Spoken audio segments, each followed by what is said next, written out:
Sejam bem-vindos à segunda parte do nosso evento. Eu gostaria de agradecer inicialmente aqui o Sebrae, na pessoa da Zenilde, que é responsável pela região do Vale do Itacoatinga, por nos ter propiciado a participação do Arthur aqui. E nós temos uma teoria que diz que nós estamos conectados a todas as pessoas do mundo por 6 graus de separação, a teoria dos 6 graus da separação. E a gente sempre acredita duvidando disso, né? Mas o Arthur, uma pessoa internacional, está conectado a nós porque é casado com uma jaraguaense, a Jaqueline, filha da Iraci, que trabalha na Secretaria de Desenvolvimento de Educação nossa. Então, Arthur, sinta-se em casa, seja bem-vindo e sem mais delongas, fique à vontade para fazer aí a tua apresentação. Obrigado por ter vindo.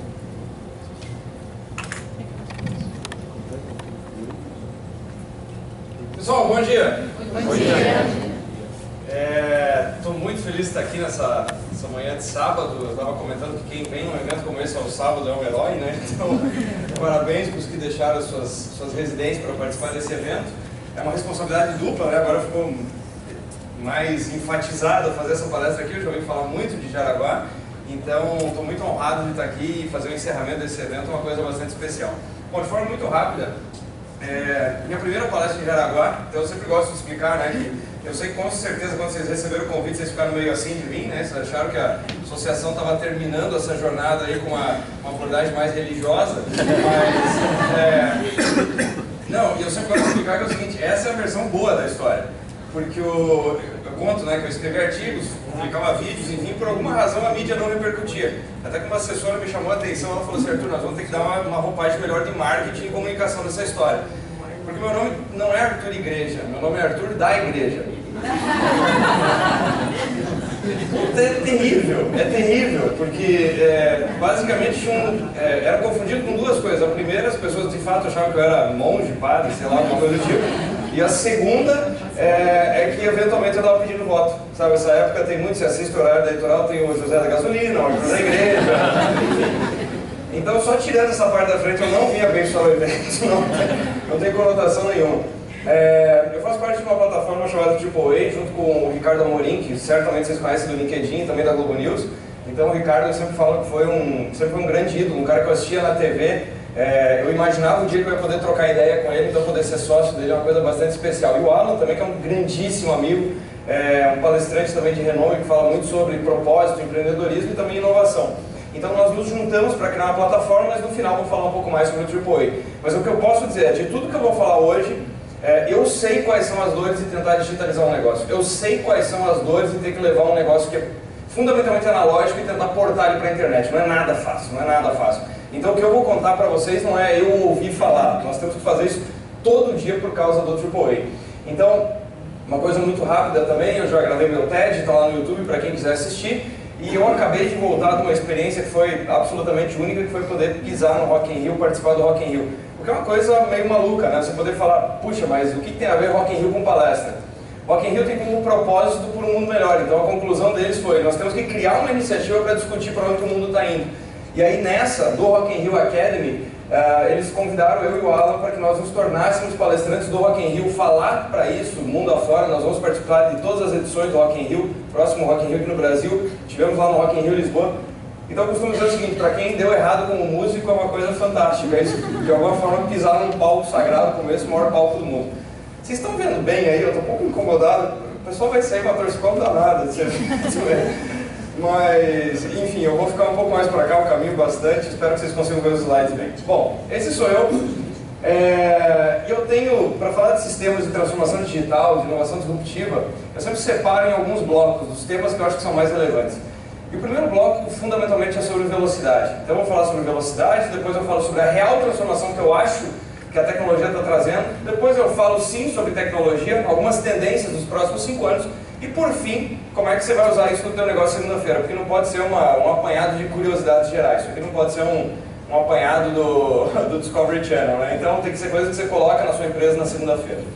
Para falar de velocidade, um ponto que eu sempre levanto é o seguinte, está todo mundo falando de inovação. Cara, aonde vocês imaginam no Brasil tem um ecossistema de inovação sendo criado, tem eventos sobre inovação, está todo mundo muito incomodado com esse tema, E eu, como questionador, ficava me perguntando, mas será que as coisas de fato estão mais rápidas? Porque todo mundo está falando em velocidade. E eu ficava me perguntando, como podem as coisas ser mais rápidas? Como é que elas poderiam ser mais rápidas se o tempo é absolutamente inelástico? A unidade temporal não pode ser mudada. Então, se você procurar os seus avós, os seus pais, todo mundo sempre falou, as coisas estão mais rápidas. Então, será que é balela para vender palestras? Será que é para vender livro e consultoria? Ou as coisas estão mais rápidas? E aí eu queria refletir junto com vocês a respeito de 3 temas. Primeiro, o que mudou brutalmente da geração dos seus pais, dos seus avós para agora? Um fator que passa despercebido, mas a mudança é radical, é a expectativa de vida, que muda mercados, cria mercados. Para falar de expectativa de vida, vale lembrar que em 2018 nós completamos 30 anos da Constituinte de 88, onde a expectativa de vida do brasileiro, meros 30 anos atrás, era 64 anos e meio. 64 anos e meio. Por isso que quando você encontra uma vaga pintada de azul ali embaixo, quando ela foi determinada para 60 anos em 88 era fim da linha. E eu pergunto para vocês, profissional hoje com 60 anos está acabado? Não. Uma pessoa com 60 anos saiu da sua zona produtiva? Pela qualidade de vida, as pessoas estão voando aos 60. Você pode não gostar do personagem, mas eu sempre falo, assista o TED do Abílio Diniz. Assista aqueles 18 minutos do Abílio Diniz. Com 81 anos, ele fisiologicamente tem uma idade inferior a 40, o cara corre todo dia, malha todo dia, toca não sei quantas empresas, é um dos maiores empresários brasileiros aos 81. A agenda dele não mudou uma vírgula dos 29 aos 81. Ele fala, eu comecei a ter 81 anos com 29. 81 anos era uma coisa impensável há 25 anos atrás, há 30 anos atrás. Então isso muda a dinâmica, pessoas vivendo mais tempo. Segunda dinâmica que mudou, as carreiras. As pessoas trabalhavam por volta de 30 anos, o modelo educacional era mais industrial, as pessoas saíam da faculdade pretensamente preparadas para uma vida, com uma carreira para uma vida. E aí, aconteceram 2 coisas brutais, especialmente no Brasil.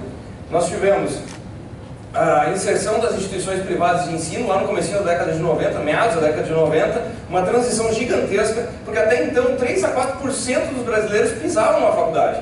Porque as cidades tinham que só faculdades ou federais ou estaduais. Aí você começa a ter uma proliferação de ensino privado, uma disseminação e as coisas estão melhorando. Então assim, a duras penas o brasileiro está um pouquinho mais educado ao longo do tempo. Não parece, mas tá, juro.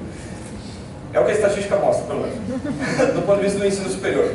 E quando a gente soma isso, as pessoas pretensamente tinham uma carreira com a vida. Segunda pergunta, você acha que alguém que sai da faculdade hoje está preparado para o resto da vida e não precisa mais estudar? Mas de jeito nenhum. Na década de 90 a gente falava em carreiras múltiplas, ou seja, a pessoa vai ter uma carreira, anos depois outra, depois outra, depois outra. Virou um jogo matricial. As pessoas chegam a ter múltiplas carreiras dentro do mesmo dia. De manhã ela ocupa uma profissão, de tarde outra, de noite outra, e essas 3 mudam ao longo do tempo, é uma coisa brutal. A terceira transformação que eu acho que é a mais profunda. Os produtos duravam, os produtos e serviços, por volta de 30 anos. E aí eu pergunto, quanto tempo dura o teu celular? Quanto tempo ele dura enquanto produto fantástico e incrível?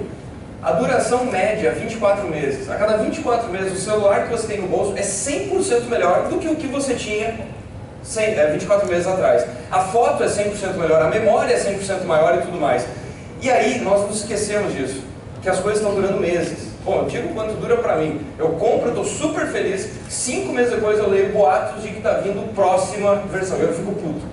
Então, o meu grau de felicidade dura 5 meses e meio, depois já começa a decair. Então, quando a gente fala de velocidade, eu vou mostrar alguns indicadores para a gente ver o quanto que é brutal. Eu voltei para 88, mas se a gente voltar 100 anos, que em história isso é absolutamente nada, se a gente voltar para por volta de 1908, o que a gente ia encontrar? Se uma pessoa acordasse e fosse ler o jornal, lembra que eu falei, 60 anos era alguém acabado há 30 anos.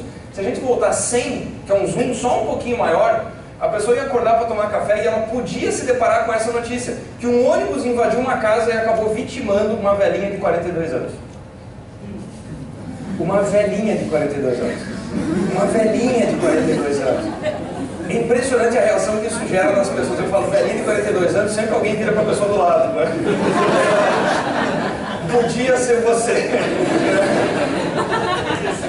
Cara, 42 anos, por quê? Porque a expectativa de vida nessa época era 44. 44 anos era fim de linha. Então eu chamo a atenção, quando você procura a história da sua família, dos seus bisavós, por exemplo, e você descobre que eles tinham, sei lá, 3 filhos com 18 anos, não é porque não tinha TV, era lampião e eles eram tarados. Não é isso.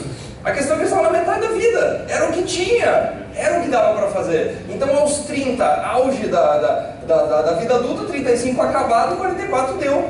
É muito louco pensar nisso. Quando a gente olha essa curva aqui, por isso que parte da bagunça, inclusive estou vendo um bando de gente no laranja aí, eu sei que o Novo é a favor da reforma da Previdência. Então, o que eu ia dizer, a bomba da Previdência foi plantada aqui, quando a conta fechava, 88, 60 anos, tarará, coisa mais ou menos dava certa. Ainda bem que a gente tem que discutir reforma da Previdência. O brasileiro vivendo mais de 80 anos, como é que vai aposentar tão cedo? Mas enfim, isso aí é papo para outra hora. Quando a gente fala disso, para falar do ritmo das mudanças, e aí começar a mostrar algumas coisas que estão acontecendo hoje, isso aqui é um gráfico do Ricardo. Cara, eu não tenho a menor ideia como é que economista faz isso. Eu sou apaixonado por trabalho de economista. Os caras têm a renda per capita mundial no ano zero, em dólares de 2018. Isso é incrível. Isso é notável. Eles têm que um ser humano no ano zero, há 2018 anos atrás, ganhava 467 dólares por ano. Eu não sei como é que eles medem isso. Não tinha Google, não tinha... Eu brinco, né, que a cena que eu imagino são 3 caras sendo crucificados do IBGE colhendo dados, né? Só pode. É a única... Mas enfim, eles têm o número. E aí, perceba o impacto da tecnologia na velocidade dos negócios. Por que depois eu vou falar pra caramba de tecnologia? Porque daqui até 1850 a gente teve pouco avanço tecnológico. E aí o que aconteceu com a humanidade? 18 séculos e meio a gente sai de 400 dólares para 600. 30% de evolução em 1850 anos. Só que aqui acontecem 5 forças que são fundamentais: eletrificação, vaporização, industrialização, urbanização e globalização. Quando você soma todas essas variáveis, boom tecnológico, e olha só o que aconteceu. A gente sai de 600 dólares para 2.000 dólares, não mais em 18 séculos, mas em 150 anos. 300% e não 30%. Só que aí eu queria chamar a atenção onde vocês estão hoje. Vocês estão hoje num furacão que é essa ponta aqui. Essa pontinha aqui é o que aconteceu pós-internet. De 96 a 2000, até semana passada, o mundo saiu de 2000 para 10. Ou seja, 500% de evolução tecnológica, econômica, social em 15 anos e não mais em 150. É nesse tempo que vocês estão fazendo negócios, desenvolvendo carreiras e tudo mais. As coisas são ridiculamente rápidas. Quando a gente olha isso com a outra lógica, 30 anos atrás, levava por volta de 30 anos para você construir um negócio de $1 bilhão. E aí começam a surgir atrás das startups. Estima-se que para você ter um império, você tinha que herdar alguma coisa perto de $5 milhões, isso há 30 anos atrás. Você já tinha que nascer rico para ser rico. Hoje estima-se que para começar uma startup, você não precisa de $5 milhões, você precisa de $5 mil. Por quê? 3 notebooks, internet e gente motivada e inteligente. Ponto. Quando a gente olha isso, o encurtamento dos negócios, em vez de 30 anos para fazer um negócio bilionário, em 2009 acontece uma coisa muito estranha. Uma empresa se torna bilionária não em 30 anos, mas em 36 meses. Quando a gente olha isso, as pessoas falam, é um ponto fora da curva. Isso aqui deve ser uma anomalia do sistema. Uma empresa bilionária em 36 meses. Só que isso acontece uma em 2009, 4 em 2010. As pessoas falaram, opa, isso está crescendo. Vamos dar uma olhada no que aconteceu só entre 2016 e 2017. Eu vou colocar isso aqui na linha do tempo. Então, de novo, empresas bilionárias em menos de 36 meses. 2009 uma, 2010 4, nos últimos 2 anos nós tivemos esse movimento aqui. São 185. E daí quando a gente olha essas 185, as pessoas perguntam, Arthur, e o que aconteceu de 17 para cá? De 17 para cá dobrou mais uma vez. Então, quando a gente olha o que está acontecendo, e-commerce, hardware, saúde, a gente olha a mídia, a gente olha o mercado que for, algo de muito poderoso está acontecendo, puxado pela tecnologia, com essas startups e com essas coisas. E aí, quando as pessoas perguntam, e o que vai acontecer daqui a 10? Como é que vai estar o mundo daqui a 10? E é essa viagem que eu queria fazer junto com vocês. O mundo daqui a 10 vai ser tão irreconhecível que para mostrar o quanto ele vai ser reconhecido daqui a 10, eu queria voltar com vocês só 11. Antes eu voltei 100, daí com o gráfico do Ricardo eu voltei em 2018, daí agora há pouco eu voltei 100, agora eu só queria voltar 11, porque daí eu sei que todos vocês viram isso. Quando nós voltamos 11, nós nos esquecemos que no dia 29 de junho de 2007 foi lançada essa porcaria. Não é estranho falar hoje, mas houve um mundo sem smartphone, sério, juro. Garanto para vocês. Houve um tempo em que as pessoas não estavam no smartphone o dia inteiro. Só que isso daqui fazem só 11 anos. E a compreensão é tão limitada que no dia que o iPhone foi lançado, se você pegar o New York Times da data, fala o seguinte: a Apple lançou mais um gadget. As pessoas não entenderam o tamanho do que estava vindo. E aí, para mostrar o tamanho do que estava vindo e o quanto que o Brasil tem que se mexer mais rápido, o quanto que o mundo não vai esperar a gente amarrar o cadarço na nossa polarização política patética, o que eu queria contar é o seguinte: de 2007, quando o iPhone foi lançado, a Apple valia 74 milhões de dólares. Só para falar da mudança da mobilidade e da mudança do varejo mundial. A Apple, naquele fatídico dia, valia 74 bilhões de dólares. 74 bi, que é uma empresa, a Petrobras era N vezes maior que isso, tinha várias empresas na Bolsa Brasileira que eram maiores do que isso. E aí, qual foi a notícia que vocês leram há 3 meses atrás? A Apple passou a marca de 1 trilhão, que é um negócio que a gente não consegue nem imaginar o que é, né? Quando a gente olha a trajetória da Apple, é muito legal, só que ela viabilizou a mobilidade. Olha as empresas que vêm a reboque, uma delas chamada Amazon. A Amazon teve uma trajetória que saiu de 17 bi. Por quê? Porque ela não era uma empresa tecnológica, ela vendia livro. Só que a hora que ela embarca o varejo na mobilidade e na internet, o que aconteceu? Ela acelera ao ponto de, em 2015, a Apple era 4 vezes o tamanho da Amazon. 3 semanas atrás, o que aconteceu? A Amazon cruzou a marca de 1 trilhão de dólares. Arthur, o que isso quer dizer na prática? Só para vocês verem o tamanho do nosso desafio, o quanto que a gente tem que se mexer mais rápido. Se você somar a curva dessas duas, você chega em 2,1 trilhões de dólares. Porra, dinheiro pra caramba, mas o que isso quer dizer? O que isso quer dizer é que essa curva acabou de cruzar uma outra curva. E isso eu não vi ninguém falando. Sabe qual curva que essas duas empresas cruzaram? 2 empresas americanas cruzaram. Semana passada, uma quarta curva, que é o tamanho da economia brasileira. O IBGE divulgou que nós somos hoje 208 milhões de brasileiros. 208 milhões de brasileiros produzem um PIB que é um pouquinho menor do que 2 empresas americanas. 2 empresas de tecnologia. Uma que revolucionou a mobilidade e outra o varejo. Então, quando a gente olha a tecnologia, imagina, aqui a escala é ridícula. 17 contra 1,4 tri que a gente tinha no governo Lula. E aí a gente vem vindo e chega em 2 empresas que nos ultrapassaram. Ou seja, a gente tem que acordar para essas coisas de transformação digital. Bom, para isso que a gente está aqui hoje. Quando a gente olha isso, eu queria falar sobre velocidade, avançar mais um pouquinho. Eu vou falar de casos pessoais. Imagina, eu estou dedicado a esses temas todo dia. Eu me vejo surpreendido o tempo inteiro. Exemplo, outubro do ano passado, novembro do ano passado, eu estava no Web Summit, que é considerado o maior evento de inovação do mundo, e aí o diretor de inovação do Uber sobe ao palco para falar sobre os novos projetos. E todo mundo esperando carro autônomo. Ele falou: então, eu vim falar de outra coisa. Carro autônomo para mim é uma tecnologia pacificada, é uma questão de tempo para estar em todas as estradas do mundo. 1,25 milhões de humanos morrem todo ano por erro de direção. Nossa, o carro autônomo vai se tornar uma realidade por uma questão de segurança. Os humanos serão em grande medida proibidos de dirigir, porque nós somos péssimos fazendo isso. Se a gente mata 1 milhão de pessoas por ano, é a mais severa doença do mundo, a nossa incapacidade de lidar com o volante. Então a tecnologia vai resolver isso. Quando você olha isso, o diretor do Uber sobe ao palco e falou: não vim falar de carro autônomo, eu vim falar do Uber Air. E todo mundo, que diabo que é o Uber Air? E aí o que ele mostrou foi o seguinte: não, olha só, o nosso projeto, a pessoa vai subir num prédio de 17, 20 andares, e na verdade ela vai fazer o check-in dela no celular, e vai entrar no drone. Um drone para 4 lugares. Quando eu vi isso daqui, o que veio na minha cabeça foi: bullshit. Isso aqui é uma jogada de marketing do caramba para alavancar as ações. Que drone para 4 lugares? Da novembro do ano passado. Eu achei isso. E aí, sabe que com a maior tranquilidade eles falaram: gente, é óbvio. O que aconteceu com as cidades há 130 anos atrás? Não tinha terreno para todo mundo ter casa. Nós usamos uma tecnologia de base chamada aço para criar cidade 3D, que hoje nós chamamos de prédio. O trânsito continua uma bomba, por quê? Porque continua um monolayer. A gente tem a mesma estrada, a mesma rua, e todo ano a gente só joga mais carro. Não tem como ficar melhor, nunca vai ficar melhor. Só que quando eu vi isso, eu falei: jogada de marketing. Só que eu não tinha me dado conta da velocidade da tecnologia chamada drone, que é o que está acontecendo com tudo. O mercado de drone era ridículo em 2014, até ele ficar enorme. E aí, quando eu fui olhar como é que estava esse mercado, em 2018, menos de um ano depois, para 4 lugares o Uber está fazendo. para um lugar, você já compra pela internet no Japão.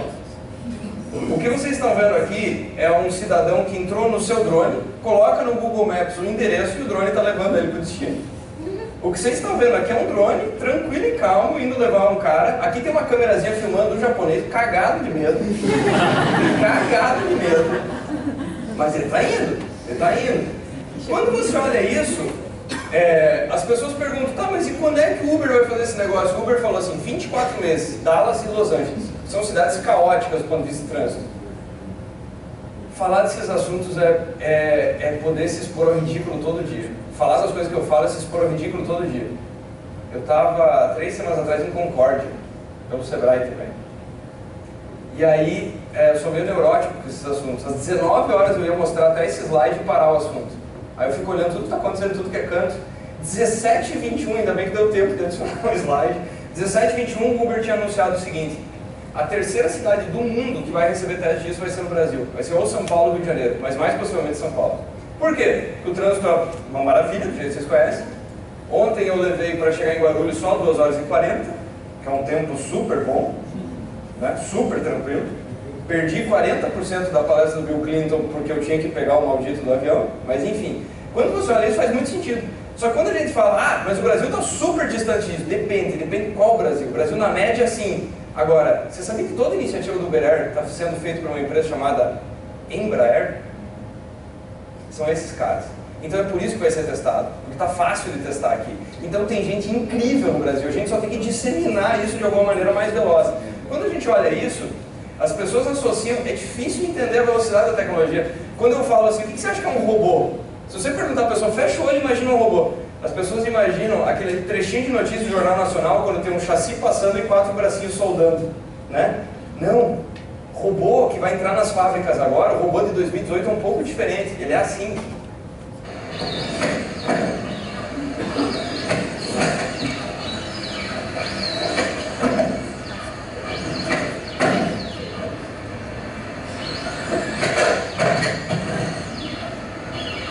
O filho da mãe comemora, velho.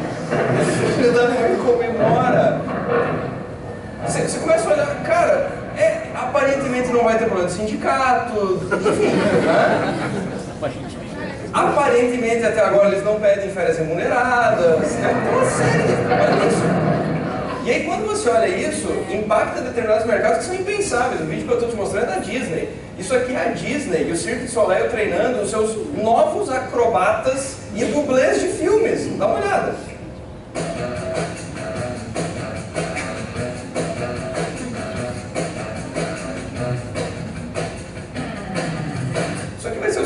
Daqui a pouco, então é impensável. Quando você soma esse caldeirão todo, eu espero ter convencido vocês que a velocidade é grande. Daí eu queria ir para o segundo tópico, que é, se a velocidade é grande, a necessidade premente para qualquer empresário e qualquer profissional é a necessidade de se adaptar. Você tem que virar um camaleão do seu negócio. Ao longo do tempo ele vai ter que mudar drasticamente.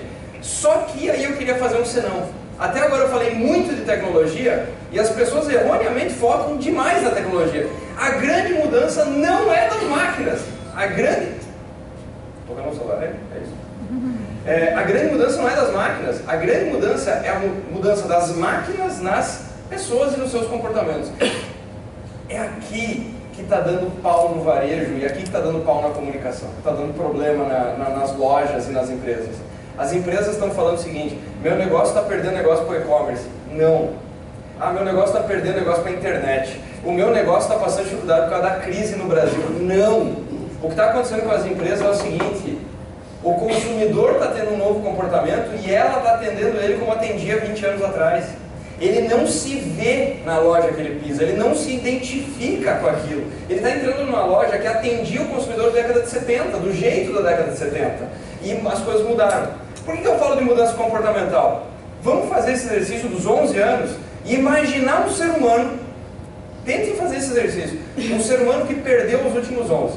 Ele não sabe o que é smartphone. A pessoa, sei lá, aconteceu qualquer coisa, mas ela chega e ela não sabe o que é um smartphone. Imagina que mundo é esse que ela se depara. Isso daqui vai se tornar lei no Brasil daqui a pouco. Mas lá na Europa, vários países instituindo como lei ter que pintar as calçadas da forma que eu vou mostrar para vocês. Assim. Essa daqui é a via para quem vai caminhar sem usar smartphone.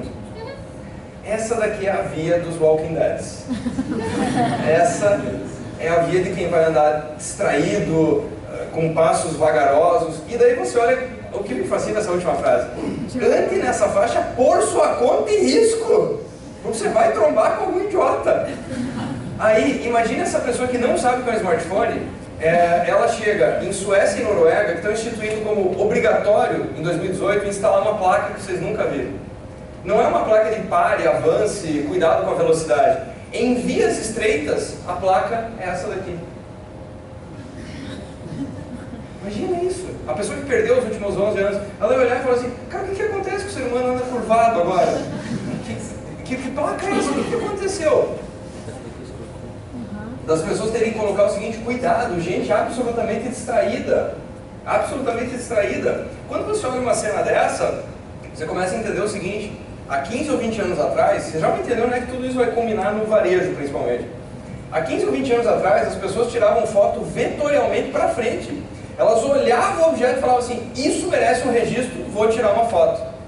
Inaugura-se no mundo nessa época o turismo feito de costa, onde a pessoa vai até a França para postar da frente a Torre Eiffel e fazer turismo de costa. O lance hoje é ir no lugar que você sempre sonhou ir e não olhar, é ficar de costa. Porque mais, quer dizer, se não está no Instagram, não aconteceu, não existe, né? E quando a gente olha esse tipo de fenômeno, imagine esse ser humano que perdeu os últimos 11, mais uma vez, a reflexão é: imagina o que está vindo nos próximos 10. Vendo a foto que eu vou mostrar para vocês, uma das cenas mais bizarras que eu vi nos últimos anos. Um ser humano olhando a foto do seguinte: a Hillary Clinton disputando com o Trump, e ela chega num aeroporto na Filadélfia para encontrar os seus apoiadores, as pessoas que gostam dela. E não tem um ser humano dando atenção para essa coitada. Não tem ninguém dando atenção para ela. Ela parece uma estátua do Madame Tussauds, parece uma estátua de cera. Porque a cena que se desenrola é essa daqui.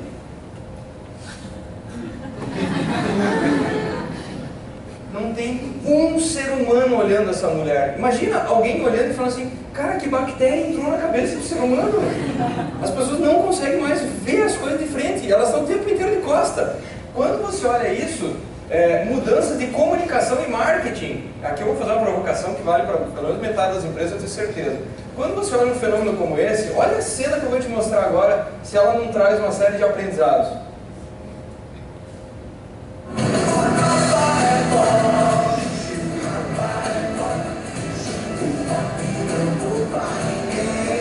Cara, o Papa tirando selfie, velho. Eu tive que parar para entender isso aqui. Tem algo de grande acontecendo aqui. Quando você vê o Papa tirando selfie, eu queria contar o contexto dessa foto. Não é que essa garotada conseguiu um selfie com o Papa. O Papa conseguiu um selfie com elas. Sabia disso? O Papa chamou elas para visitar e no final assim: gente, podemos, vocês se importam e tal, a gente fazer um selfie? Marketing puro. Por quê? Porque é o seguinte: quando o Papa fez esse selfie, imagina, ele chamou essa garotada para sair. Ele falou assim: vamos dar, partiu o rolê, mandou para eles, sabe? Chegou um WhatsApp do Papa, né? Francisco, partiu o rolê, @Francisco.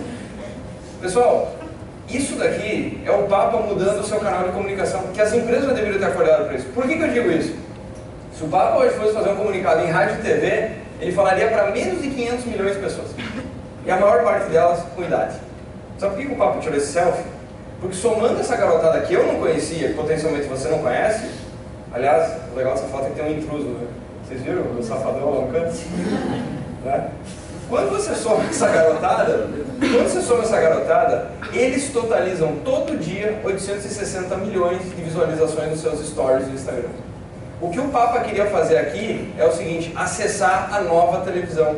E aí, quando eu falo disso, você pega o perfil do brasileiro, a mudança comportamental, o brasileiro passa 55% do seu dia, o brasileiro médio, no celular, no tablet e no computador. E aí você pega a maior parte dos negócios e a empresa tem o quê? Uma paginazinha perdida no Facebook com 100 curtidas, que ela atualizou a última vez fazem 2 anos. Perfil do Instagram ela não sabe o que é, não tem, não está usando como negócio. Twitter ela nunca ouviu falar e não viu necessidade. E no YouTube ela não tem vídeo nenhum dos seus produtos. E aí ela fala o quê? é crise no Brasil, é dificuldade econômica e eu não sei porque que o meu consumidor me abandonou. As pessoas não entenderam que o jogo agora é esse. Eu costumo dizer o seguinte, marketing digital é pleonasmo, erro de português. Marketing é digital.